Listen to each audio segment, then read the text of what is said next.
Picture this, a moment when history itself held its breath. A world, untouched for 3,000 years, suddenly stirring from its slumber. Deep in Egypt's Valley of the Kings, buried beneath layers of sand and silence, lay a tomb so perfectly preserved it felt like time had simply forgotten it. On that fateful day, as the heavy stone was finally lifted, the very air inside shifted. Secrets, long buried, whispered to the few who dared to enter.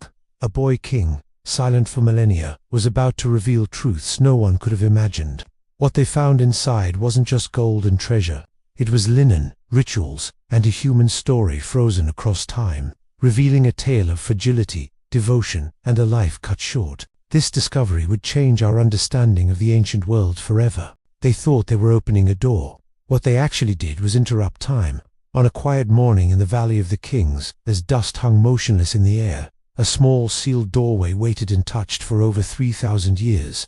No footsteps had crossed its threshold. No breath had disturbed its stillness. Inside, history wasn't sleeping. It was holding its breath. When the final stone was moved, the silence didn't shatter. It bent. Howard Carter would later struggle to describe the moment, not because it was loud or dramatic, but because it felt wrong, as if the past had been caught unprepared.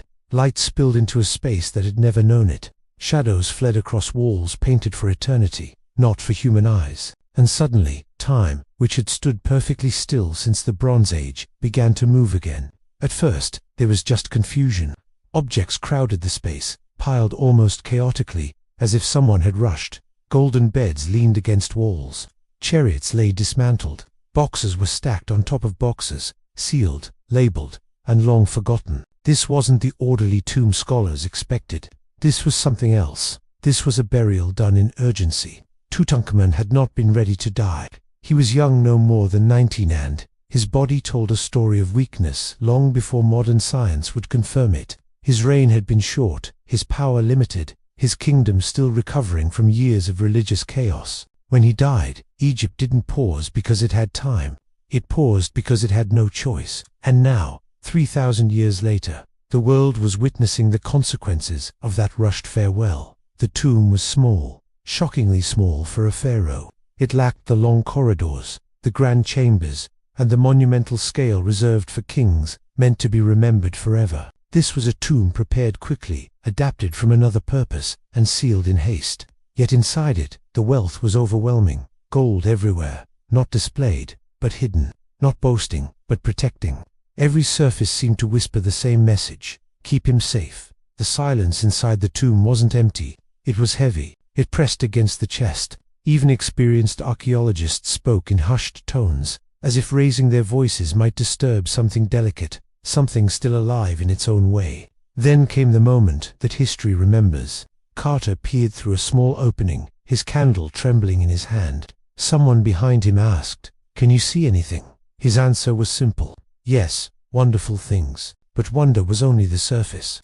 Behind the gold masks and jeweled shrines lay something far more unsettling, a human story preserved almost too well. Walking sticks crowded the corners, far too many for mere decoration. Amulets were clustered around joints, bones, and fragile limbs. The body, when finally uncovered, showed signs of illness, injury, and strain. This wasn't the tomb of a powerful conqueror. This was the tomb of a protected child. As news of the discovery spread, the world reacted with awe. Newspapers screamed of curses and treasures. Museums dreamed of exhibitions. Kings and collectors leaned forward in anticipation, their imaginations ignited. Yet beneath the excitement, something darker stirred, a realization that the silence broken that day could never be repaired. Once light enters, it never leaves. The air inside the tomb changed immediately. Moisture from human breath settled on ancient walls. Bacteria, long dormant, awakened. The temperature rose by fractions, then by degrees. Invisible processes began undoing what time had so perfectly preserved. Time hadn't been destroyed by thieves or by war. It was undone by curiosity. The day Tutankhamun's tomb was opened, the past didn't collapse dramatically. It began to erode quietly, slowly, irreversibly. And perhaps the most haunting truth of all was this: the tomb had done exactly what it was designed to do. It protected the king. It preserved his body, his possessions, his story until the moment the living arrived. The ancient Egyptians never planned for us. They never imagined cameras, crowds, flashbulbs, or climate-controlled cases. They prepared for gods, for eternity, for a journey beyond death, not for discovery. Standing inside the tomb that day, surrounded by objects never meant to be seen again, the world crossed an invisible boundary. History stopped being something buried and became something handled. The silence was broken not by noise, but by presence. And once broken, it could never return to what it was. This wasn't just an archaeological discovery. It was a confrontation between eternity and curiosity, between preservation and exposure, between what was meant to last forever and what cannot resist being seen. The door had been opened, time had inhaled, and nothing, from that moment on, would ever be the same. Tutankhamun's death wasn't an expected event. It didn't arrive with royal fanfares or long drawn-out preparations. It was more like a mistake, saddened, inconvenient, and deeply destabilizing for all of Egypt. The kingdom simply wasn't ready. It was still reeling from the reign of Akhenaten, who was either Tutankhamun's father or a very close predecessor. Akhenaten's radical religious revolution had shattered centuries of tradition. He had abandoned the old temples, displaced the priests, and silenced the ancient gods in favor of a single deity, the sun disk. So, when Tutankhamun took the throne as a young boy, he inherited a kingdom in chaos, a divinity that was paper-thin. And when he died, before even reaching adulthood, fear spread much faster than grief. You see, a pharaoh wasn't just a king. He was the living bridge between the gods and humanity.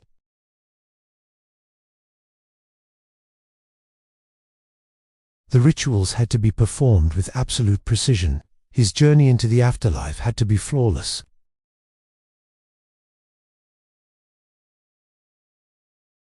But they were out of time. There was no grand tomb carved deep into the Valley of the Kings, waiting for him. The usual decades of preparation just hadn't happened. All they had was a modest chamber, probably intended for a nobleman, which they had to hastily repurpose. This rush explains the sense of disorder that modern eyes would later find so fascinating. Objects weren't arranged with perfect symmetry. Golden shrines were crammed into spaces barely large enough to hold them. The walls were painted quickly, so quickly that on some you can still see the unfinished outlines peeking through the rushed layers of pigment. This wasn't a story of grand design. It was the story of people working against the clock. Funerary equipment that was meant for other royals was modified. Coffins were adjusted to fit. Even the world-famous golden mask shows signs of being reused. If you look closely, you can see where the cartouches, the ovals containing the royal name, were reworked, the inscriptions subtly altered. This wasn't deception, it was survival. Egypt was doing what it always did in a crisis. It was adapting tradition to fit a harsh reality. Tutankhamun's body itself tells a story of this same urgency. The embalming was done carefully, but it wasn't perfect. A massive amount of resin was poured over the body, perhaps to compensate for the limited time or a deep-seated fear of decay. This excessive resin ended up fusing his body to its wrappings and the coffin. It also caused his skin to blacken unnaturally, likely from a chemical reaction during the mummification process. These weren't careless mistakes. They were decisions made out of fear and necessity. The embalmers knew the king was physically fragile. His bones show clear signs of illness. His foot was deformed, and his spine was curved. He relied on walking sticks to get around, and over 100 of them were placed in the tomb with him. These weren't just symbolic items, they were practical aids for a king who struggled to walk. They were preparing him for an afterlife journey they feared would be incredibly difficult. Every single amulet placed on his body was intentional. There were amulets for protecting the heart, for bringing stability to the spine, for lending strength to his weakened limbs. The tomb is so crowded with magic because the body inside desperately needed it. And while all this was happening inside the tomb, outside, the political pressure was mounting. Tutankhamun had fathered 2 daughters, but both were stillborn. He had no surviving heir. Power was shifting towards his advisors, his generals, and the priests. 2 powerful figures, Ai and Horemheb, were watching closely, calculating their next moves, planning futures that would soon become reality. The burial had to be completed quickly, before any social unrest could bubble to the surface. So, the tomb was sealed. Not perfectly, not with the grand ceremony a pharaoh deserved, but decisively. And then, something truly extraordinary happened. The tomb was forgotten. Not deliberately erased or destroyed, was simply overlooked. Later, pharaohs built their own massive monuments nearby, and the debris from their construction work unintentionally covered the entrance to Tutankhamun's small tomb. Workers' huts were built on top of it. Sand drifted in. The valley simply moved on. In a strange way, time did what humans could not. It protected the tomb. For thousands of years, thieves and looters ransacked almost every other royal tomb in the valley. Gold was stripped, bodies were desecrated, and names were erased from history. But Tutankhamun's resting place remained hidden, buried beneath the mundane debris of everyday life. It wasn't because it was cleverly concealed. It was because, from the outside, it was insignificant, small, modest, and completely unremarkable. And so, while the rest of history was being plundered, this one fragile story remained sealed, untouched. Inside, the silence grew thick. The air became stale, undisturbed by a single breath for over 3,000 years. Microorganisms died or went dormant. Organic materials like wood, cloth, and even flowers stabilized in the dry, still air. The past locked itself into a perfect, silent pause. The boy king waited. When modern archaeologists finally came to the valley centuries later, they were chasing legends. They were looking for great tombs, grand kings, and monumental structures. Tutankhamun was just a footnote in their books, a minor king with a short reign. Until, of course, he wasn't. The irony is incredibly sharp. The very things that made Tutankhamun seem insignificant in his own time, his short reign, his lack of grand monuments, his political weakness, are exactly what saved him for us. His tomb escaped the notice of looters because history didn't consider him important enough to remember. And yet, when that silence was finally broken in 1922, his tomb revealed more than any grand plundered monument ever could. It revealed urgency, fear, care, and a profound humanity. It showed us that history isn't always preserved by grand intentions. Sometimes, it survives purely by accident. And sometimes, when the final chamber was reached, even seasoned archaeologists hesitated. The antechamber had been overwhelming, packed wall to wall with gilded objects. But it was just a prelude, a buffer, a warning. Beyond it lay the space where time was meant to stop completely. The burial chamber. Its walls weren't carved, they were painted. Bright yellow backgrounds framed scenes of ritual and transition, executed quickly but with an urgent precision. These weren't decorations, they were instructions, maps for the afterlife, safeguards against chaos. Here Tutankhamun was being escorted into eternity. At the center of the room stood a massive shrine, then another, and another, each nested inside the last like layers of a Russian doll. Gilded wood filled the chamber so tightly there was barely space to move. Each shrine was sealed, every surface inscribed with spells to repel danger and guide the king safely beyond death. This wasn't a display of excess. This was a fortress built from anxiety. It took weeks to dismantle the outer layers, documenting every inch, every seal, every inscription. The process was slow, deliberate, almost reverent. And then, the moment came when nothing remained between the living and the body of the king. The sarcophagus was made of quartzite, massive and immovable without a monumental effort. Its lid was sealed shut. When it was finally lifted, what lay beneath wasn't a single coffin, but three: gold, then wood, then gold again. With each layer, the silence in the room tightened. By the time the innermost coffin was revealed, the chamber felt smaller, heavier, as if the air itself resisted the intrusion. The lid of this final coffin gleamed not because it was polished, but because it was untouched. And when it was opened, the world looked directly into a face, last seen in the Bronze Age. The mask, it was flawless, serene, idealized, a king unmarked by weakness or time. But the body beneath told a very different story. The linen wrappings were thick, darkened, and hardened by resin. As they were carefully removed, layer by layer, something unsettling became clear. The body was fragile. The bones were thin, the joints damaged. One foot was twisted and malformed. This was not the body of a warrior pharaoh. This was the body of a boy who had suffered. The embalmers knew this. They had tried to hide it not from the gods, but from eternity itself. Resin had been poured in excess, perhaps to stabilize the fragile form, perhaps to mask the damage. But the heat generated during the burial had fused the wrappings to the flesh. Separating them was an act of destruction. Each movement risked tearing what had survived for over 3,000 years. Modern science would later reveal the full story: evidence of illness, infection, and genetic disorders. A severe leg injury, possibly fatal. Malaria, a family line weakened by generations of intermarriage. But standing there, in that moment, the truth was simpler.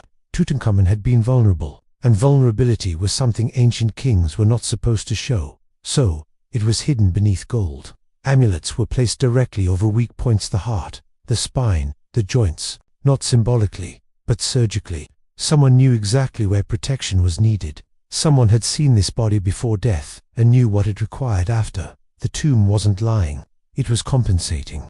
The golden mask smiled, because the body could not. As the body was examined, another realization emerged. This burial hadn't followed all the traditional steps. Some rituals were compressed, some items were missing, while others were duplicated unnecessarily. This wasn't perfection, it was improvisation. Yet within this imperfection lay something deeply human, a society doing its best with limited time, limited certainty, and an immense sense of responsibility. Outside the tomb, the world would soon spin myths of curses, divine punishment, and supernatural vengeance. But inside, there was only evidence of profound care.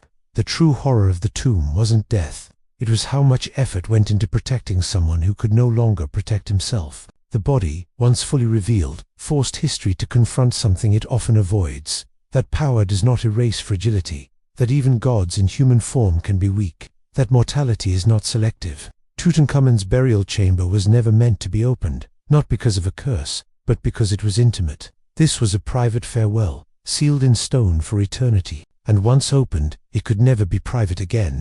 The silence that followed was not one of reverence, but of shock. For the first time, the world saw an ancient king not as a legend, but as a person, not as a myth, but as flesh and bone. And in that moment, time didn't just break its silence, it revealed its own vulnerability. Where did the curse of Tutankhamun's tomb really come from? Not from the tomb itself, it came from the world that watched it being opened. When Howard Carter and Lord Carnarvon breached the sealed doorway in 1922, they unleashed something powerful, but it wasn't a supernatural force, it was a story. As news of the discovery flashed across the globe, excitement quickly tangled with a sense of unease. This wasn't just another archaeological dig. This was a royal tomb, sealed for over 3,000 years, perfectly preserved. A line had been crossed, a boundary into a world people didn't fully understand. And when death followed, fear started looking for an explanation. Lord Carnarvon, the wealthy patron who funded the excavation, fell ill just a few months after the tomb's opening. It started with a simple mosquito bite on his cheek, which he accidentally cut while shaving. The wound became infected. Soon, it was blood poisoning. He died in his hotel room in Cairo, hundreds of miles from his home in England. The timing was almost too perfect. As he passed away, reports claimed that the lights across Cairo mysteriously flickered and went out. At the very same moment, back at his estate, his favorite dog, Susie, let out a single howl and died. The story practically wrote itself. Newspapers, hungry for a sensational angle, ran with it. Headlines screamed of ancient curses, pharaonic revenge, and warnings from beyond the grave. The idea spread like wildfire, far faster than any logical, measured explanation could ever hope to keep up.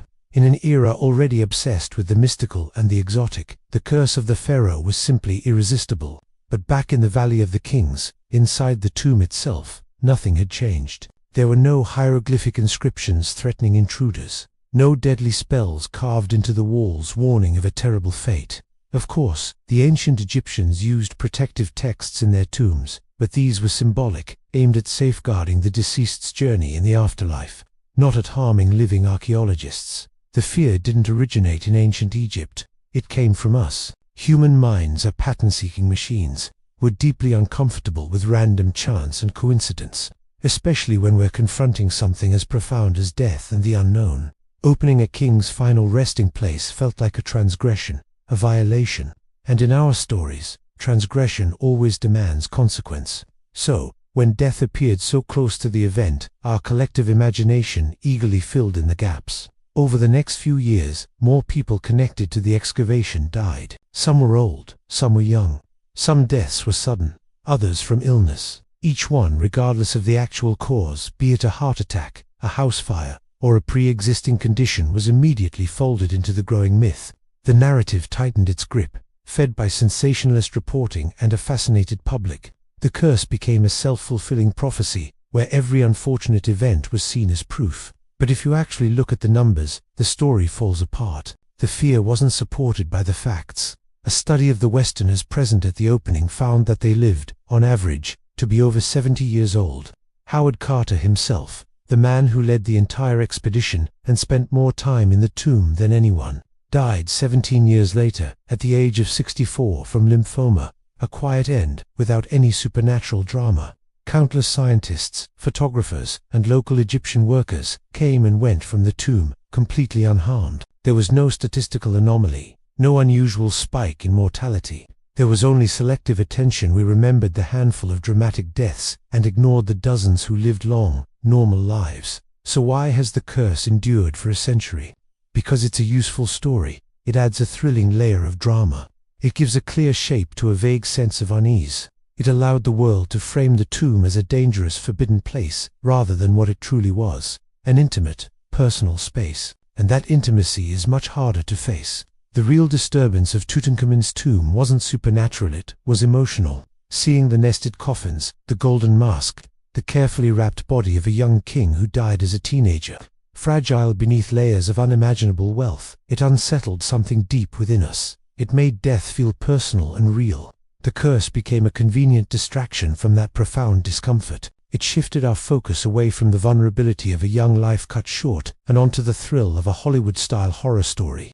Meanwhile, inside the burial chamber, the atmosphere remained unchanged by our myths. There were no sudden cold spots, no shadowy apparitions, no unexplained phenomena. There was only dust, the scent of ancient resins, gold, and the silent weight of time.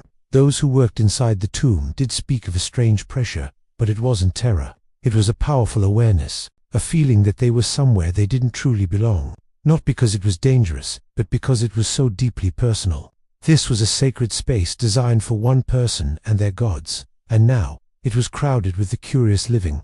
The myth of the curse also served another, stranger purpose. In a way, it protected the tomb.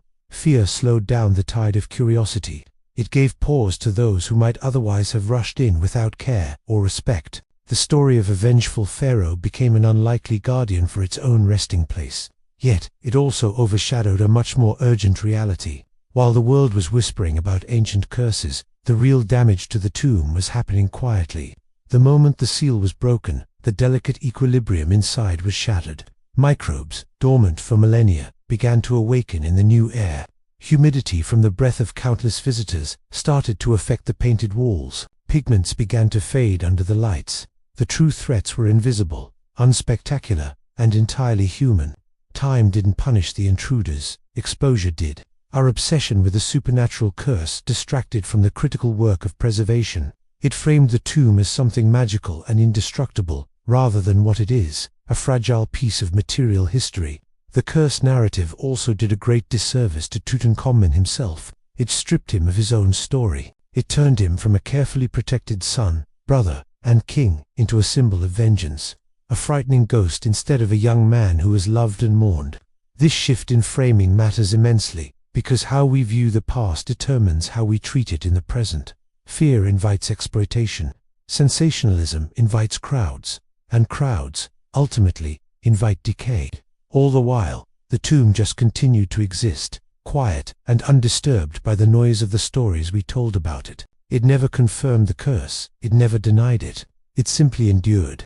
And perhaps that was the most unsettling part of all. The tomb didn't respond to our fear, our fascination, or our fantasies. It remained unchanged in its original purpose, even as its meaning was constantly reshaped by outsiders. In the end, the curse of the pharaoh says far more about our modern anxieties than it does about ancient Egyptian beliefs. It reveals how uncomfortable we are with death when it feels too close, too human. It shows how quickly we reach for supernatural explanations when confronted with our own fragility and the randomness of life. Tutankhamun did not curse the world. In a way, the world cursed itself with misunderstanding. And while the headlines screamed of revenge from beyond the grave, the real story waited patiently, hidden beneath all that noise. A story not of wrath, but of profound love and care. For decades after its discovery, the tomb of Tutankhamun held its breath. The boy king's body remained untouched, shielded by a mixture of reverence and scientific caution. His story didn't arrive with a bang or a dramatic reveal, but with quiet, careful questions, the kind that listen more than they speak. But human curiosity is persistent. It returned, not with the reckless abandon of the early treasure hunters, but with the disciplined focus of modern medicine and archaeology. And slowly, carefully, the body began to speak. Early examinations were a product of their time. X-rays offered ghostly glimpses beneath the linen wrappings, revealing shadows within shadows. But even then, something was clear. This was not the body of a strong, healthy young man. The bones whispered stories of stress. The skull showed irregularities. The chest cavity was a puzzle of absence. Some organs were missing, others had been displaced. In the absence of clear data, speculation rushed in to fill the void. Was it murder? A blow to the head? Poison? A palace conspiracy? These theories were sensational, fitting the drama the public craved. A young king dying so suddenly seemed to demand a grand, sinister explanation. But the physical evidence resisted such spectacle. As technology advanced, so did our understanding. In the early 21st century, CT scans allowed researchers to digitally peel back the layers of time, to look inside the mummy without making a single cut. What they found was not a tale of assassination, but one of long-term suffering. Tutankhamun's skeleton revealed a host of congenital disorders. He had a deformed foot, making every step a painful effort. His bones were thin and fragile, scarred by stress fractures. His spine was curved, affecting his posture and gait. For this king, walking would have been a daily challenge. Running would have been nearly impossible. Suddenly, the hundreds of walking sticks found in his tomb weren't just symbols of royal authority. They were medical necessities. DNA analysis added another profound layer to this story. For generations, the royal bloodline had been tightly controlled. Marriages between close relatives were common, a strategy to preserve power and dynastic purity. But this came at a terrible genetic cost. Tutankhamun was the product of this system, and his body bore its heavy price. He wasn't cursed by angry gods. He was shaped by very human decisions made long before he was born. Then, scientists found evidence of disease. Traces of malaria, a deadly threat in ancient Egypt, were detected in his system. Imagine this, a young king, already weakened by chronic pain and genetic frailties, suffering from a severe illness. A simple fall or a minor accident could have led to a broken leg, an injury confirmed by the scans. This combination, a debilitating injury and an aggressive disease attacking his already fragile body, was likely what overwhelmed him. An infection could have set in, and death may have come swiftly, unexpectedly. There was no single, dramatic cause. There was only vulnerability meeting circumstance. And with this new knowledge, the tomb itself started to make sense in a completely different way. The rushed burial, the unusual amount of resin poured over the mummy, the dense layers of protection, the specific placement of amulets around his joints and limbs, it all pointed to a deep, personal awareness of his physical weaknesses. The people who prepared his body for the afterlife weren't just following a generic ritual. They knew exactly where he had been fragile in life, and they compensated for it in death. Science didn't strip the tomb of its mystery. It gave it a profound context. Tutankhamun was no longer just an enigma wrapped in gold. He was a human being, a boy king, who was expected to maintain cosmic balance and lead a great civilization while struggling to even walk without a cane. This realization reframes everything we thought we knew. The tomb's incredible opulence might not have been a simple display of power. Perhaps it was born of fear. The fear that a physically weak king would face unimaginable challenges in the afterlife. The fear that his imperfections would follow him beyond the grave. The fear that without enough magical and physical protection, even eternity could fail him. And so they layered, they sealed, and they protected with an intensity born of desperation and love. This scientific journey also forces us to confront our own biases. We want our ancient kings to be strong, mighty, and monumental. Tutankhamun disrupts that stereotype. He was a ruler who didn't lead great conquests.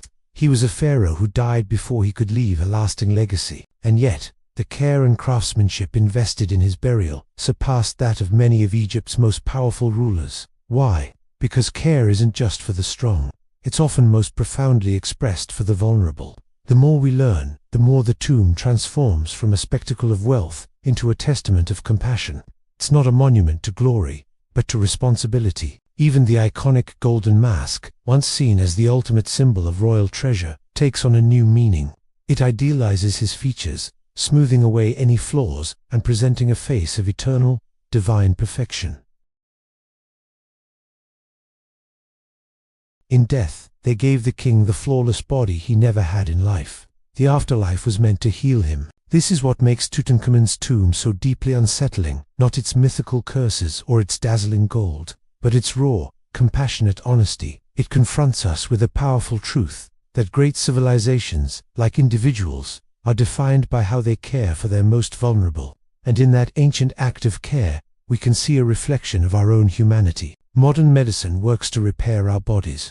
Ancient Egyptian rituals sought to protect the soul for its eternal journey.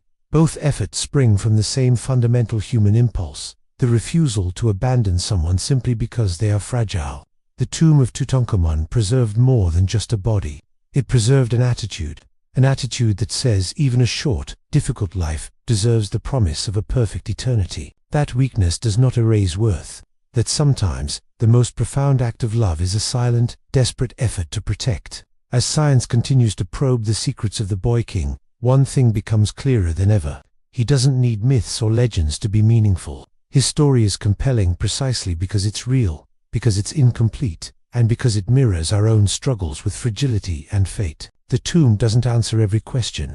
Instead, it reminds us why we ask them. When we think of Tutankhamun's tomb, our minds filled with images of gold, the iconic death mask, gilded thrones, and chests overflowing with treasure. We see the spectacle of a divine king, a pharaoh destined for eternity. But if we look past the shimmer, past the symbols of immense power, we find something far more human and infinitely more moving. The tomb didn't just contain objects of kingship, it held fragments of childhood, moments of normalcy preserved alongside divine expectations. There were small chairs, carved simply, boxes filled with linen, games meant to pass the time.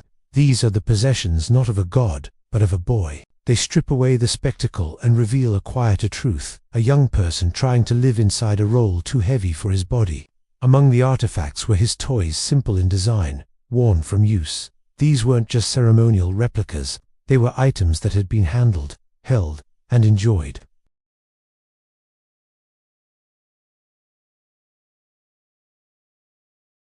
This wasn't just preparation for conquest, it was preparation for growing up. The clothing tells a similar story. Garments of various sizes were found, some barely worn. They offer evidence of a body that changed slowly, perhaps unevenly, of a youth who might not have grown as expected. But the clothes also suggest immense care. They were tailored, adjusted, and replaced. It's clear someone was watching over him closely.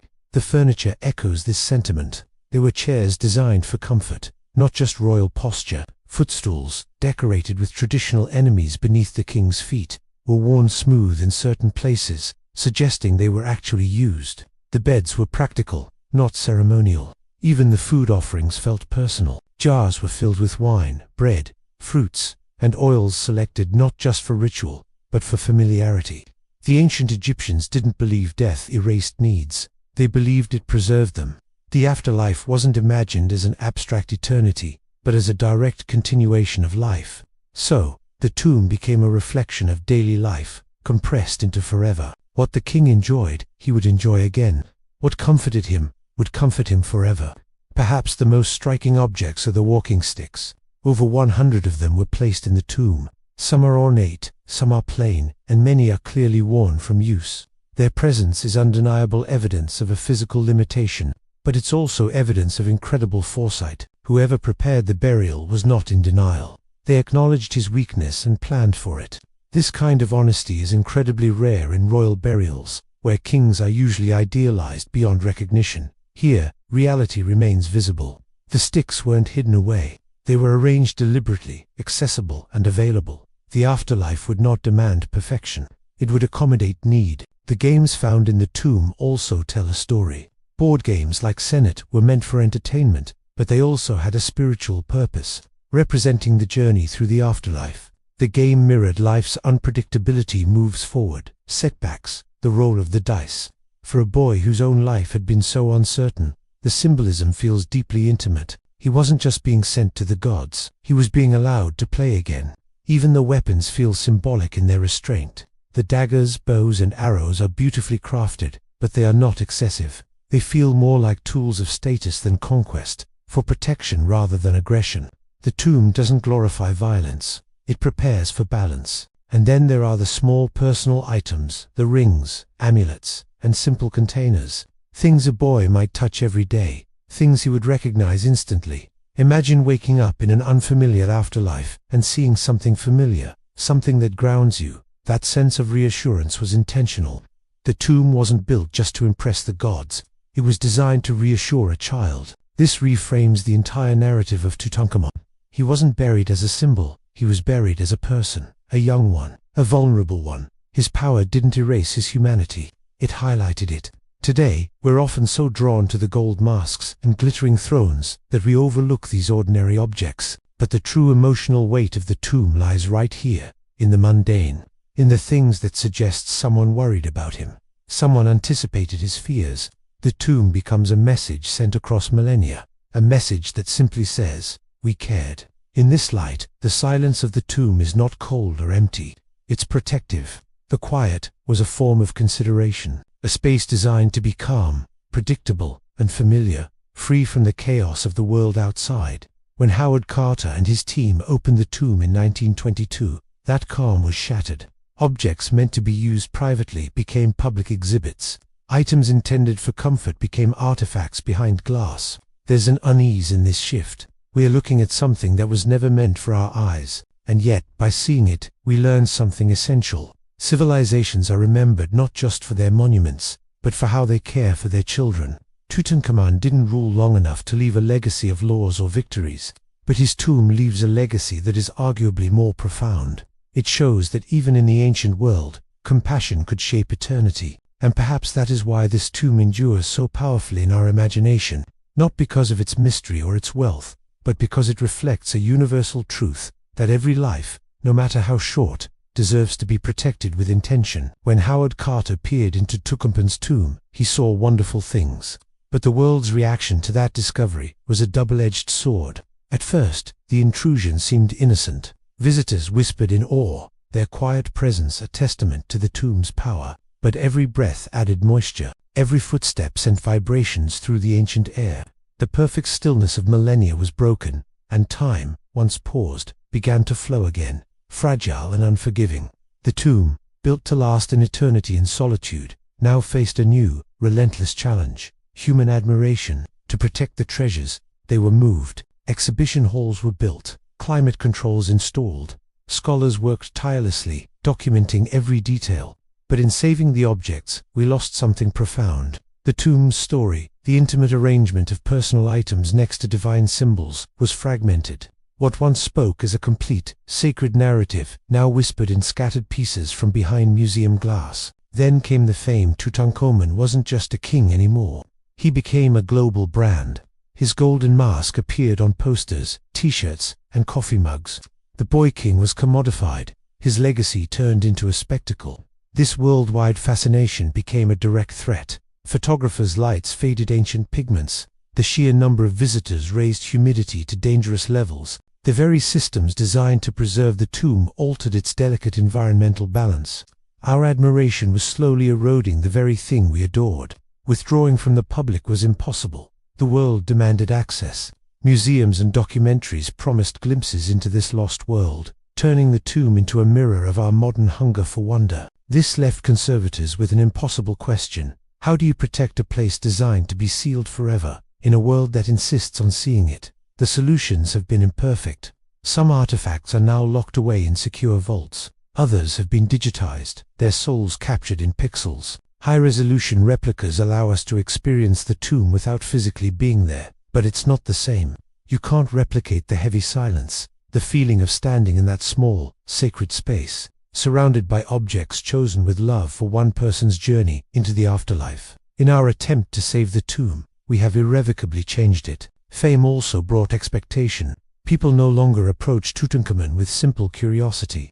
They come seeking a blockbuster. They want the gold, the mystery, the legendary curse. The quiet, human story gets lost in the noise. The tale of a young, vulnerable boy, cared for, even in death, is overshadowed by our obsession with spectacle. This intrusion isn't violent or sudden. It's a slow, quiet erosion caused by our own fascination. The tomb survived looters, earthquakes, and thousands of years of neglect, but it proves vulnerable to our attention. And yet, despite it all, the tomb endures. It remains a sanctuary. The boy king still rests, shielded by layers of linen, resin, and gold. And through science and careful preservation, we can still glimpse his world. The enduring lesson here is one of respect. The tomb survived for so long because it was left alone. Now, its survival depends on our restraint and humility. Admiration without understanding is a danger.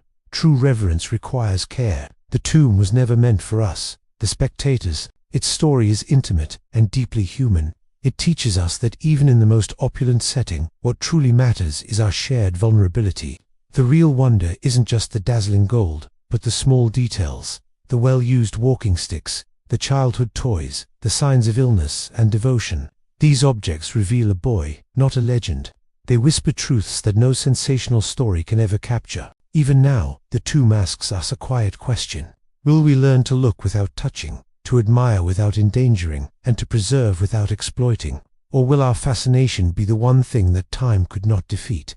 The answer will decide if Tutankhamun's eternal silence endures, or if it's finally lost to our noise forever. Have you ever wondered what truly lies within the golden chambers of Tutankhamun's tomb? Beyond the dazzling treasures and tales of curses, there's a story far more profound. This tomb isn't just a collection of objects, it's a map and intricate guide to the journey beyond life. Every amulet, every painting, every single object was placed with intention. The walls are covered in ritual scenes and carefully chosen spells, layered one on top of the other, as if to ensure they would never fail. Gods stand at thresholds, guiding, judging, and protecting the boy king as he moves among them, central to a cosmic plan. The ancient Egyptians saw death, not as an end, but as a transition. Tutankhamun's body, wrapped in linen and resin, wasn't just flesh. It was a vessel, a bridge to eternity. Each layer of protection, each magical inscription, prepared him for that journey. Even the smallest objects carry immense meaning. A simple walking stick, placed by his hand, signifies not just physical support, but spiritual guidance. Food offerings promise sustenance, while tiny figurines of servants ensure companionship. Every detail reveals a deep, human care. But there's a tension here, between the earthly and the eternal. The tomb reminds us that even kings are fragile. Tutankhamun was mortal. He was ill, his body weak. And yet, in the tomb, every imperfection is met with meticulous care. The rituals, the objects, the layers of gold all serve to restore balance. This is why the tomb feels so intimate. It doesn't glorify power alone. It presents a king who was human, dependent, fragile, yet preserved with deliberate love. It reveals a society that saw weakness not as failure, but as something to be countered with care and ritual. Take the famous gold mask. We see it as a symbol of divine perfection, but its smooth, serene face is also a promissory reassurance that Tutankhamun will enter the afterlife complete and whole. Beneath it lies the reality of a boy who struggled, who couldn't walk without aid, who suffered from illness. The mask bridges these two truths, human imperfection and divine protection. The tomb's very layout, with its nested shrines, creates layers of safety, physical, spiritual, and symbolic. The Egyptians believed the afterlife was treacherous, and magic was their tool to navigate it. The inscriptions aren't about glory, they're about necessity, safeguarding a life beyond life. And yet, the tomb also teaches humility. No matter how elaborate the preparations, mortality remains. Tutankhamun died young. His life was brief. All the careful planning couldn't extend his days on earth. This duality is what gives the tomb its power. It shows that devotion can shape our experience, but it cannot conquer fate. Modern viewers often miss this subtle lesson. The gold dazzles us, the myths excite us, but the real message is quieter. Life is fragile and care matters. The tomb preserves not just a king, but a principle, that even the weak deserve protection, and even the briefest life can echo through millennia if tended with intention. The Egyptians imagined immortality differently than we do. It wasn't about fame or monuments. It was about preparation, guidance, and careful protection. Tutankhamun's afterlife was secured not by conquests, but by care, not by power, but by devotion. And that's why his story still resonates. It speaks across time, not as a spectacle, but as a philosophy. It asks us to consider what we leave behind, not in gold or grandeur, but in attentiveness and thoughtfulness. Amid the crowds and cameras in the Valley of the Kings, the tomb's quiet message survives. The boy king whispers a simple truth, that protection, care, and human attention matter more than power, that even the smallest objects can carry weight across millennia. The tomb's true significance lies in the quiet act of safeguarding a fragile life. And as we continue to study it, we must do so with that same care, ensuring this profound story of humanity endures for generations to come. When we think of Tutankhamun, what comes to mind? Golden masks, hidden treasures, and the whispers of an ancient curse. For decades, that's the story we've been told. But the truth of the boy king's tomb is far more profound, and it holds a mirror to our own world, asking us questions that are just as relevant today as they were 3,000 years ago. Tutankhamun's tomb isn't just a pile of artifacts, it's a story about devotion. When it was discovered, the world expected a tale of power and conquest, like the pharaohs who came before and after him. But the message here was different. It wasn't about military victories or monumental temples. It was about protection, an almost overwhelming sense of care. Every single object, every intricate arrangement, spoke of a deep-seated desire to safeguard a life that was incredibly vulnerable. Here was a small boy, granted layers upon layers of security, physical, magical, and symbolic, to ensure his journey into the afterlife was safe. This discovery shattered the image of pharaohs as untouchable gods. It revealed a monarch who was, in fact, painfully human. Modern science has confirmed what the tomb quietly suggested all along. CT scans and DNA analysis have shown us a life constrained by genetic complications, physical ailments, and injuries. Tutankhamun needed help to walk. The famous collection of over 130 walking sticks found in his tomb wasn't for show. They were necessities. His society didn't hide his weakness. They acknowledged it and built a world of care around it. Every ritual, every amulet, every carefully placed item was an act of profound empathy. Where his life had limitations, their resources and rituals stepped in to compensate. Yet, when the tomb was first opened, the world wasn't quite ready for this message. The headlines screamed about curses and gold. Tourists flocked to see glittering treasures. The media focused on the spectacle, the drama, the sheer wealth. And in doing so, the tomb's quiet, powerful lesson about our human capacity for care risked being lost in the noise. But the objects themselves tell the real story. They endure, and they speak louder than any myth. Those walking sticks show a clear awareness of his physical struggles. The games and toys reveal a thoughtfulness, a recognition of a childhood cut short.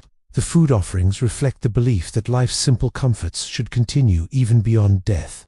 The gold, the famous mask, the nested shrines, they weren't just for glorifying a king. They were for protecting him, restoring him, making him whole. This brings us to a crucial warning for our own time.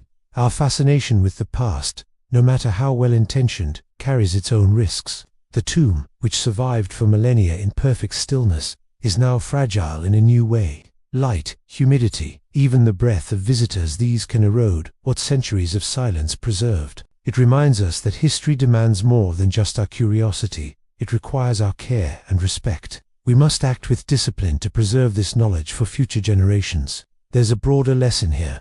Societies aren't just remembered for their great wars or massive monuments.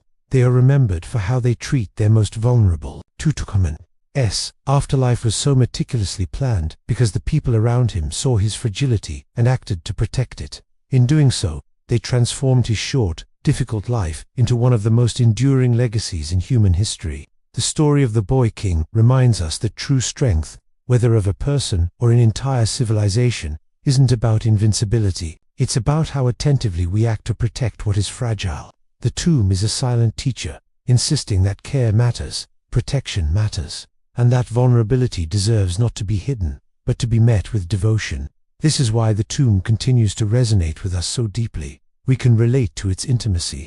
We all understand fragility, dependence, and the need for protection. We see that every life, no matter how brief or how challenged, merits our attention and our care.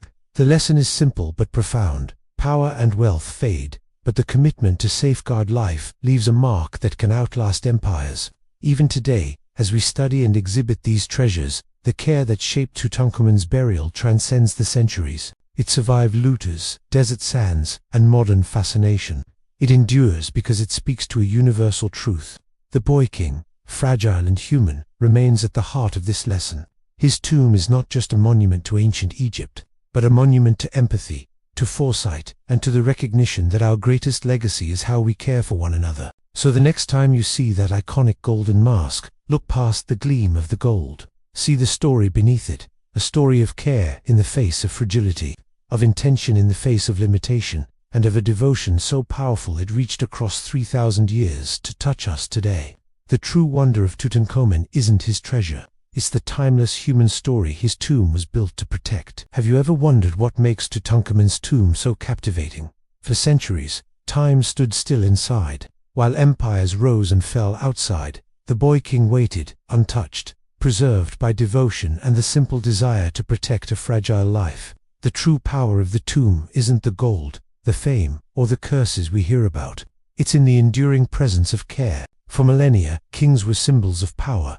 Their monuments projected strength, but Tutankhamun's tomb tells a different story. It shows us a king whose life was fragile, whose body suffered, and whose reign was short. Yet, his legacy is monumental in a completely different way. The tomb is a testament to empathy, planning, and human attention.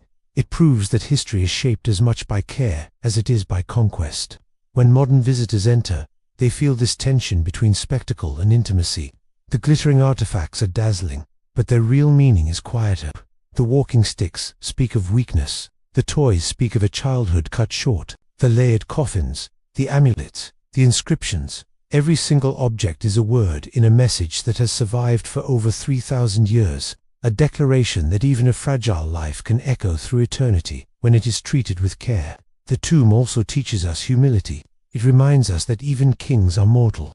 Gold can't stop decay, and divine symbols can't erase human vulnerability. Tutankhamun's body, preserved beneath layers of linen and resin, is proof that royalty doesn't make you immortal, but it also shows that mortality can be honored, protected, and dignified.